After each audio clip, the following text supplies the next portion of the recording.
A single father and his boss under one roof during a storm. And then the incredible happened. Sometimes the most unexpected turns of fate happen during a thunderstorm.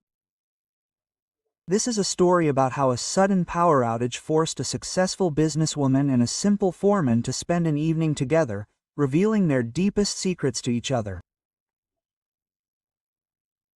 About how fear of the past can destroy nascent feelings, and about how a real family is built not on money or status, but on honesty, trust, and the willingness to protect those you love, even when the whole world is against you. Before we begin the story, write in the comments from which part of the world you are watching today. You know, Diego, that it was already 9 o'clock in the evening. Valentina Morena's voice sounded cold and distant from her office. Diego Vasqui stopped at the threshold, clutching a construction fairy tale in his hand. Over 38 years of life, he learned to recognize the intonations of his superiors. But today there was something special in Valentina's voice, a tiredness that she usually carefully hid. I know, and do you know that your son is probably already asleep and won't see his mother today? He answered. Entering the office, Valentina looked up from the financial reports. At 36, she looked impeccable even after a 12-hour workday. Perfectly styled dark hair, a strict suit, her eyes betrayed her tiredness. My son understands perfectly well that his mother works for our future. But does he understand why his mother prefers reports to his hugs? Diego, you are crossing the line. Maybe, but someone has to tell you the truth. Valentina stood up from the table. Her heels clicked on the parquet office floor like a metronome. And what is your truth, Diego? That it is convenient to hide behind the role of a caring single father so that no one expects more from you? What do you mean?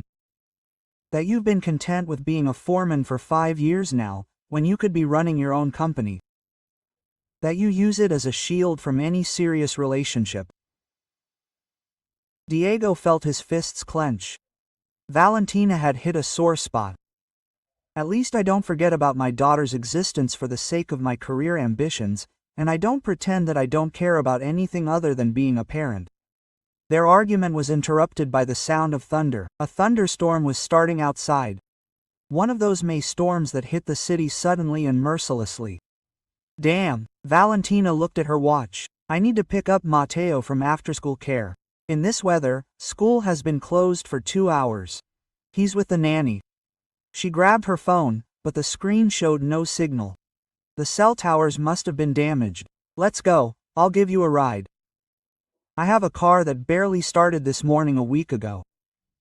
Valentina hesitated. Admitting that her expensive car was acting up would have been a sign of weakness. They went down to the underground garage in the pouring rain. Valentine's car really didn't start. The starter spun at idle and the engine was silent. Damn. Valentina slapped her palm on the steering wheel. Come with me. We'll wait out the storm at my place and then call a tow truck in the morning. I can't just Valentina. There's a hurricane outside. Your son is safe. The nanny won't let him out in this weather. And we can either sit in the cold garage until the morning or drink hot tea. She reluctantly agreed. Diego's house was in a simple neighborhood. 2-story buildings, small courtyards, playgrounds. The complete opposite of the elite neighborhood where Valentina lived. Dad, 10-year-old Emma, ran out to greet them as soon as they crossed the threshold. Who is this? Emma, meet Valentina. This is my boss.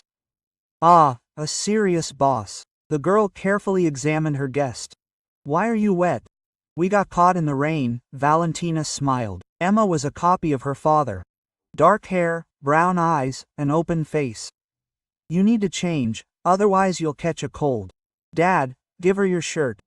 The house was warm and cozy, although modestly furnished.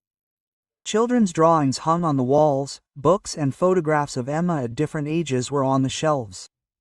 Sorry for the mess, Diego apologized, giving Valentina a dry shirt.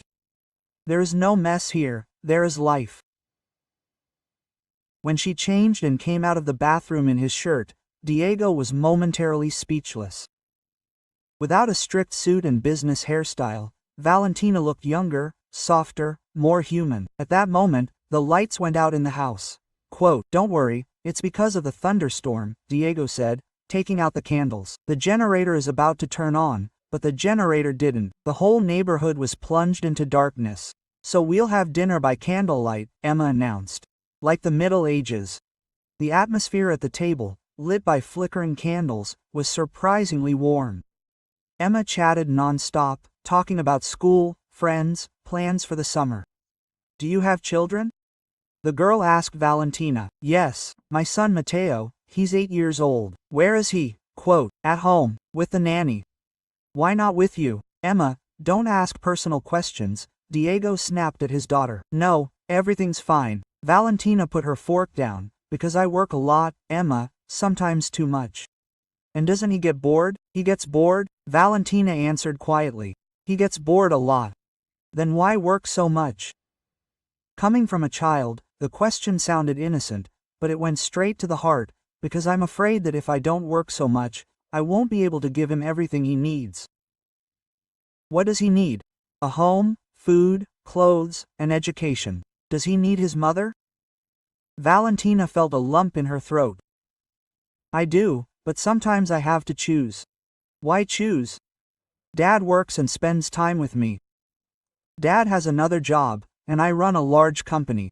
So what? The company is more important than me, that is, your son. Diego saw Valentina struggling with her emotions. For the first time in years of knowing her, her perfect mask cracked. No, Emma, my son is more important than anything in the world. Then why, Emma?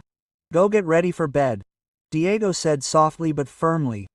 When the girl left, they were left alone by candlelight. The storm was still raging outside. Forgive her.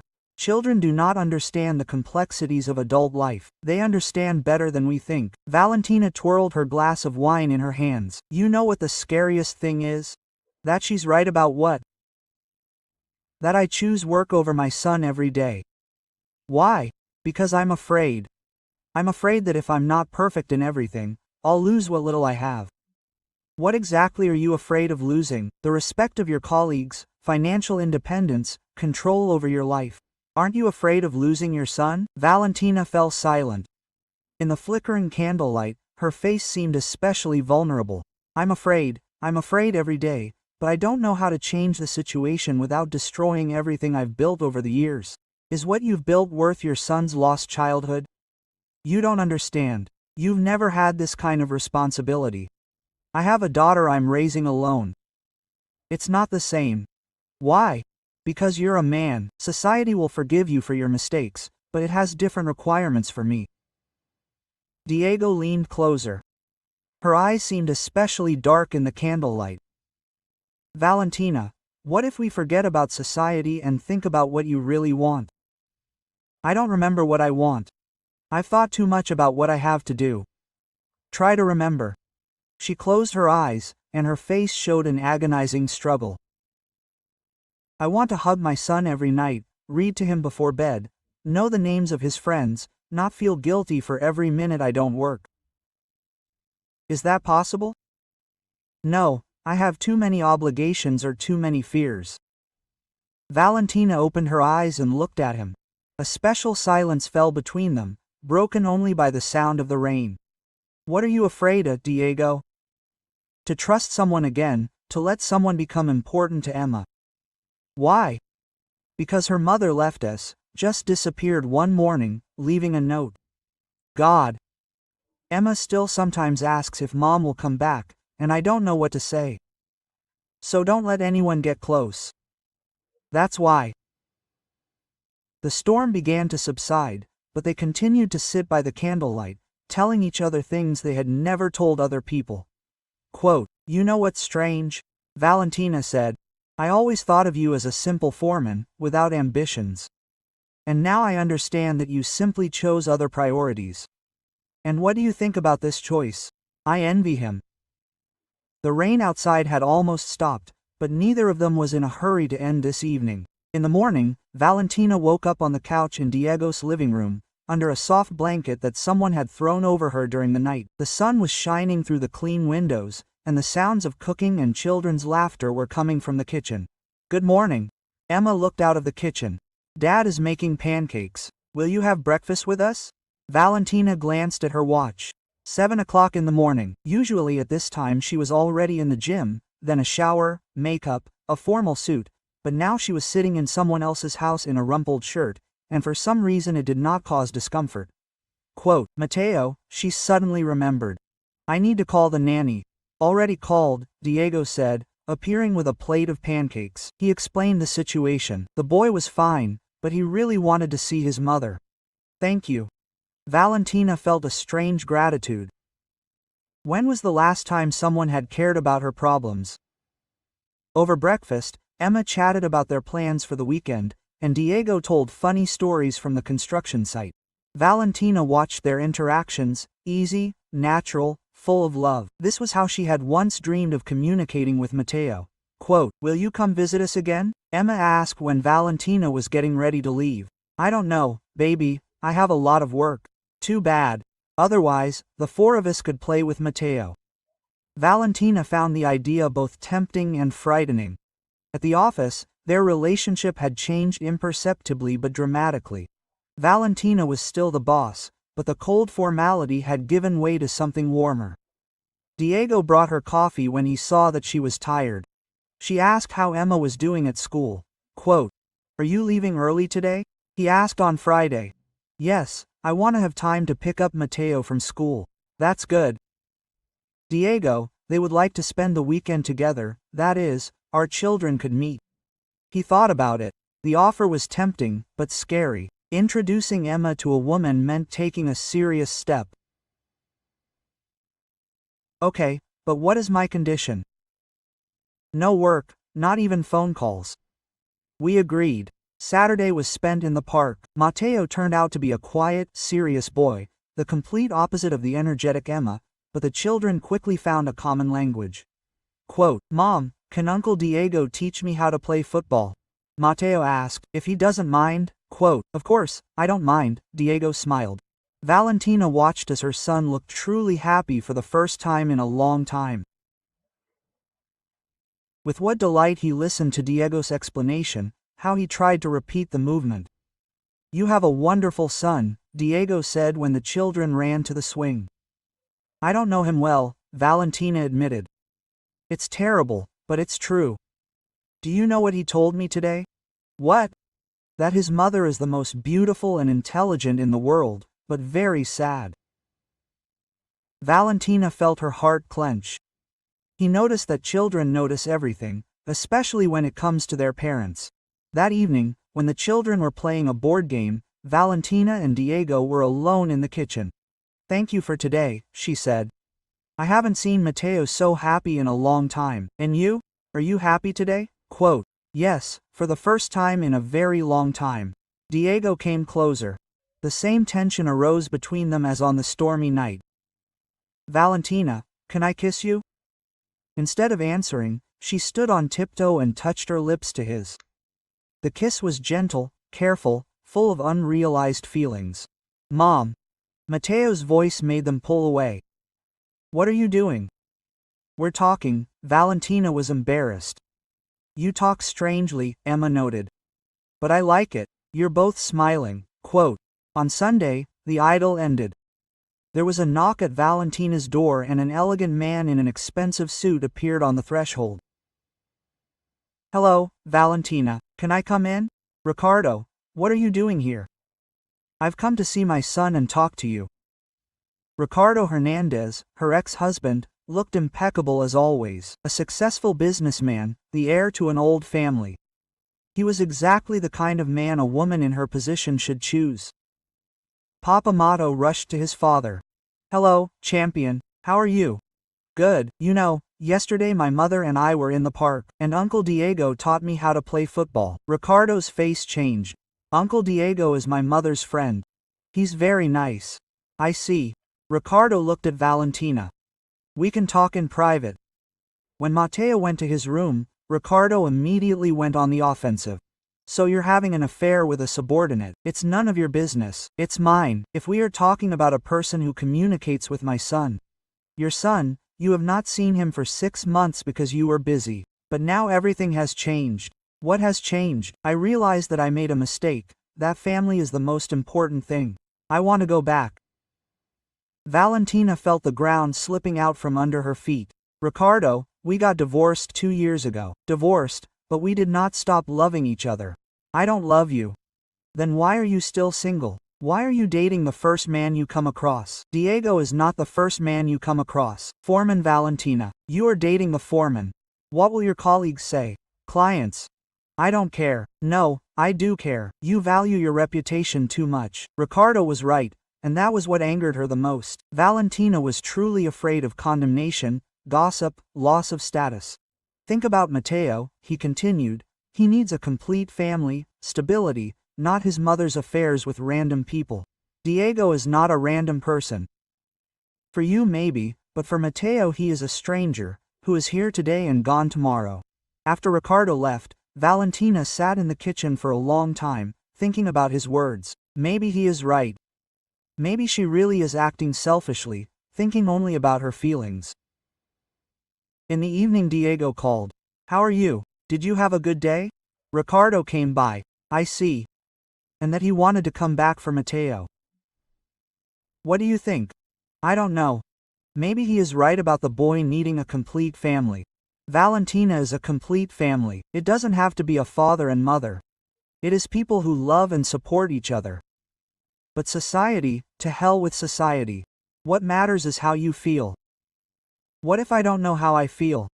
Diego was silent. Then we need time to figure it out. But know that no matter what you decide, I will wait. And if I decide to go back to Ricardo, then I will wish you happiness and try to forget. After the conversation, Valentina realized the most difficult choice of her life is ahead. Mateo's birthday was supposed to be a celebration, but it turned into a battlefield. Valentina booked a restaurant, invited her son's classmates, and everything was going well until Ricardo showed up with a huge gift and a big smile. Quote, surprise! He walked into the room with a box with a label on it of an expensive bicycle. Mateo's dad ran to his father, beaming with happiness. Happy birthday, champion. Look what Dad brought you. Ricardo specially chose the moment when all the guests could see his appearance. An expensive suit, a Swiss watch, a gift worth several $1,000s. Everything was calculated for effect. Valentina noticed how the parents of the other children exchanged glances, assessing, comparing. Ricardo knew how to make an impression. Where is your friend? He asked Valentina quietly. Diego, I think he will come later. I hope he will not feel awkward in such company. What do you mean? There were quite successful people gathered here. Business owners, doctors, lawyers. So what? Nothing. I just thought that a simple worker might feel uncomfortable. Diego showed up half an hour later with Emma and a modest but thoughtful gift, a set for a young archaeologist, which Mateo had dreamed of. Uncle Diego. The boy happily ran to meet him. Hello, birthday boy. Diego hugged him. How was the holiday? Great. Look at this bike my dad gave me. It's beautiful, and this is from us, my Sam. Mateo began to look at the set with delight, but Ricardo was already approaching to introduce himself. You must be Diego. He extended his hand with a patronizing smile. Ricardo Hernandez, Mateo's father. Diego Vasquez. Diego shook hands. What do you do? Construction foreman. Quote, construction. I respect people who do physical labor. Someone has to implement the projects of us, architects. You are an architect, the owner of an architectural firm. We are designing luxury real estate. Valentina saw how Ricardo was gradually humiliating Diego, doing it subtly, under the guise of polite conversation. And what education do you have? Ricardo continued. A construction college. I see. And are you planning on developing? Maybe getting a higher education? I am happy with what I am doing. Commendable. Not everyone is ready to settle for little. Ricardo, that's enough. Valentina said quietly. That's enough. I am simply getting to know the person who communicates with my son. The situation worsened when one of the parents, the owner of an IT company, started talking about a new luxury residential complex project. Yes, we are also participating in the tender, Ricardo said. We are designing penthouses there for $2 million each, and our company is building the entire complex, the IT entrepreneur added. By the way, Diego, is your company not participating in the project? We are building social housing, Diego answered. Ordinary apartments for ordinary people. Ah, social welfare, Ricardo drawled. That's also a good thing. Someone has to take care of the less fortunate. Quote. Valentina saw Diego straining, trying to maintain his dignity in the face of veiled insults. By the way, Valentina, Ricardo said loudly, I wanted to tell everyone the news. What news? Valentina and I have decided to give our family a second chance. Quote. He put his arm around her shoulders. For Mateo. Ricardo, what are you doing? Quote. She whispered. What we need for our son. Diego turned pale. All the guests began congratulating the reunited family, but Valentina stood there in a daze, unable to find the words. Mom, really? Mateo ran up. Daddy will live with us, Mateo. We'll talk about it, lady. Quote. But Dad said, Daddy was hasty. Diego approached the boy. Adults sometimes say things they haven't yet decided on. What do you think, Uncle Diego? Diego looked at Valentina, waiting for her to say something, to defend him, to explain the situation. But she remained silent, paralyzed by fear and uncertainty. Quote. I think your parents know what's best for you, he said quietly. Wise words, Ricardo approved. A child really needs real parents, not strangers. That was enough. Diego realized that Valentina wasn't ready to fight for him. Quote. MMA, get ready, we're leaving. But why, Dad? The party isn't over yet. We have things to do. Diego, wait. Valentina caught up with him at the exit. What can I explain? No need, everything is clear. No, it's not clear. I didn't know he would say that, but I didn't deny it either. There were people there, children. So what, were you embarrassed in front of me? No, he's just right. I'm a foreman, and you're a successful businesswoman. We're from different worlds. It doesn't matter. Then why were you silent? Valentina didn't find an answer. Diego took Emma's hand and left, leaving her with a broken heart and the understanding that she had chosen fear over love. The rest of the party passed like a nightmare. The guests left, congratulating the family on their reunion, and Valentina smiled and thanked him, feeling like a traitor. Quote. You see how simple it all is, Ricardo said when they were alone. You returned to your world, I didn't return anything. Then why were you silent? Because you put me in an impossible position. I saved you from a mistake. Imagine what a scandal it would have been if they had found out about your affair with a subordinate. I don't care about scandals. No, I do care. You value your reputation too much to risk it for a simple worker. Valentina realized that Ricardo was right. She really chose her reputation over love, and now she has to live with this choice. The next 2 weeks were hell in the office. D was emphatically polite and cold. He followed orders, reported on work, but there was no more warmth between them. Diego, can we talk? Valentina asked. About work? There is no us, Valentina, there is a boss and a subordinate. Quote. But there was more.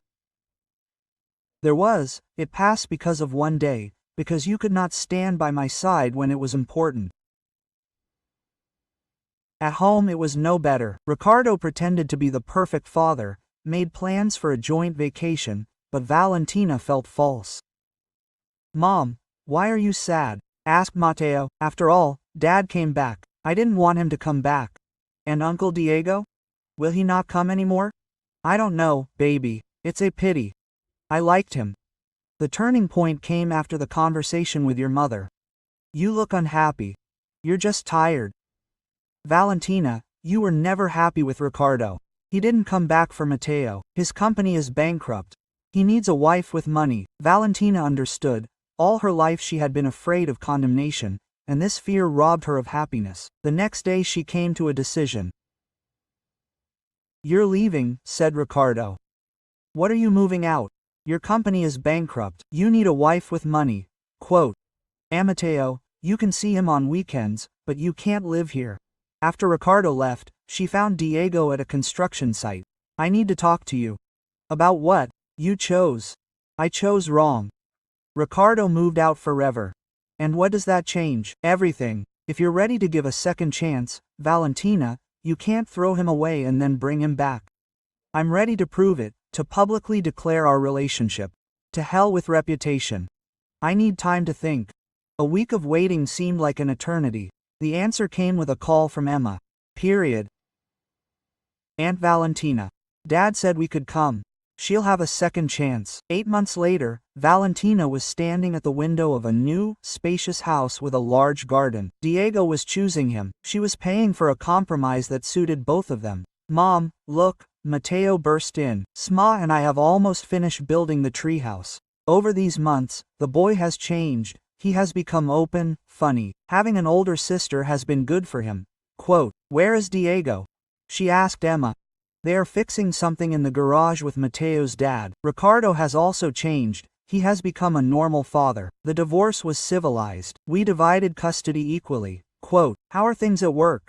Diego asked, hugging her. Tomorrow we are signing a contract for a new project. Who is the general contractor? The Vasquez Construction Company. Diego started his own business 3 months ago. Valentina helped him with capital and connections. In the evening they were sitting in the garden under the stars. Diego, are you happy? Yes. And you? Very much. For the first time I am truly happy.